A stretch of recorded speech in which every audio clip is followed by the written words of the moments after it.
नाशिक दिंडोरी रोडवरील तारवाला सिग्नल नेहमीच या ठिकाणी मोठी गर्दी असते, कारण हा रस्ता गुजरातला जाणारा आहे।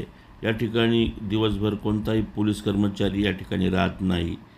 काल सकाळी 11 वाजेच्या दरम्यान या सिग्नलवर मोठा अपघात होताना वाचला आणि या कारला बघा समोर आपण एक मोठी सिग्नलवरच एका गाडीने सरळ येऊन धडक दिली। यामध्ये या गाडीची नंबर प्लेट देखील निघालेली आहे।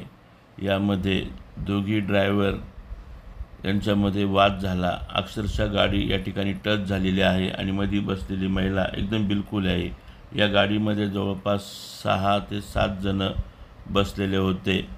दरम्यान व्हिडिओ शूटिंग कॅमेरा काढल्यानंतर या ठिकाणी दोघे ड्रायव्हर शांत झाले, पण तरी देखील हा वाद मिटला नाही।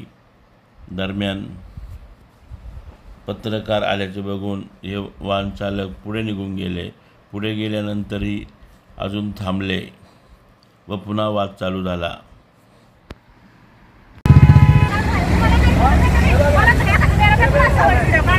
असं आहे का?